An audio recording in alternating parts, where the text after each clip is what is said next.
Introdução ao livro de Joel. Quando ocorre o desastre, a compreensão de quem Deus está em jogo. A doença inesperada, ou a morte, a tragédia nacional, a conturbação social, a perda de pessoas, a praga ou epidemia, a devastação pela enchente ou estiagem, transforma homens e mulheres que durante muitos anos não tenham dado a mínima intenção a Deus em teólogos imediatos. Eles dizem, e se multiplica essas declarações. Deus está ausente, Deus está furioso, Deus tem os seus preferidos e eu não sou um deles, Deus não consegue dar conta do mundo, Deus está guardando rancor há muito tempo e agora estamos pagando por isso. E assim por diante.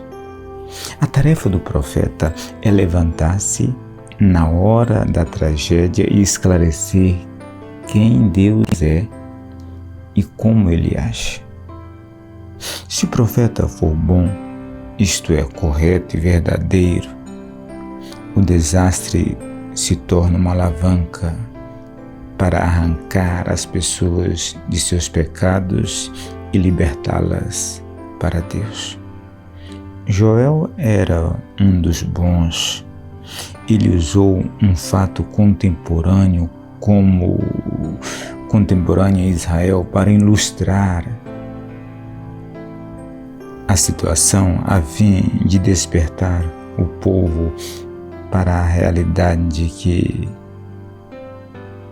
não se passa um dia sem que estejamos lidando com Deus. Deus está sempre conosco. Estamos sempre lidando com Deus. O fato que Oséias usou como ilustração foi uma praga terrível de gafanhoto que estava devastando as colheitas em Israel e que resultou num desastre agrícola de grandes proporções. Ele o comparou a uma maciça invasão militar. Mas qualquer outra tragédia teria sido bem aproveitada por ele. Ele a projetou num telão e usou-a para mostrar a realidade de Deus na vida do seu povo. Depois ele abriu a lente e incluiu tudo e todos, em todos os lugares. O mundo todo foi espremido no vale da decisão para ouvir o veredito de Deus.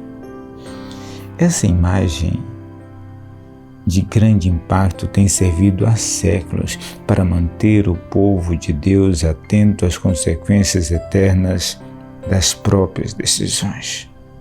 Em certo sentido, a tragédia não introduz nenhum elemento novo na nossa vida.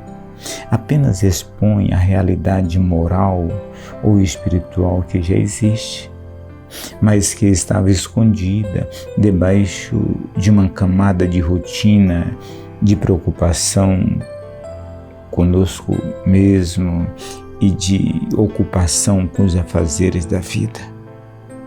De repente, está diante de nós um universo moral, no qual nossas decisões estão acumuladas. O que dizemos e fazemos e como tratamos os outros, a obediência ou desobediência aos mandamentos de Deus são postas em contraste com a forte luz do juízo divino. Na nossa experiência diária, o certo e o errado e as decisões que tomamos em relação a isso raramente se apresentam a nós em pacotes prontos e bem elaborados.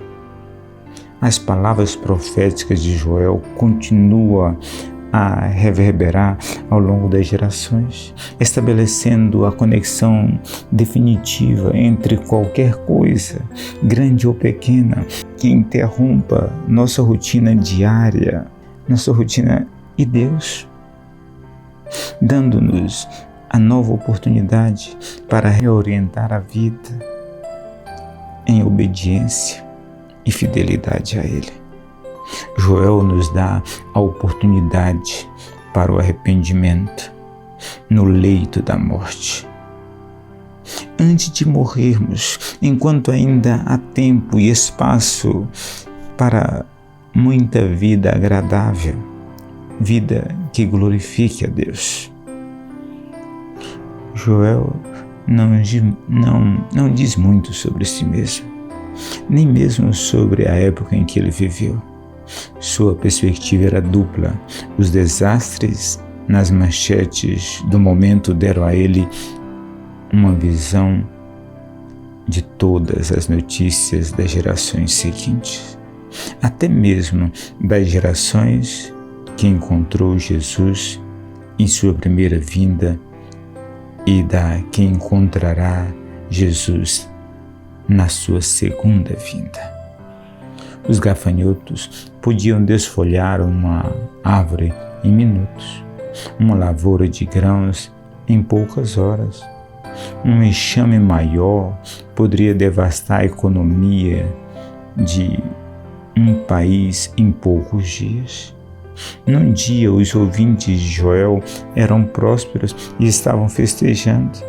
Na semana seguinte, estavam chocados e perderam tudo o que possuíam. Aconteceu em alguma época entre 800 e 400 a.C. Joel menciona judeus sendo vendidos como escravos para os gregos. De 750 a.C. em diante, marinheiros e mercadores gregos expandiram o comércio e plantaram colônias até a costa sul da França, na Turquia e na região do Mar Negro. As cidades-estados gregas cada vez mais garantiam direitos a seus cidadãos. Em outros lugares, na época, mas eles dependiam demasiadamente do trabalho dos escravos estrangeiros que não tinham direito algum. Introdução ao livro de Joel, escrita por Eugene Peterson e contida na Bíblia A Mensagem.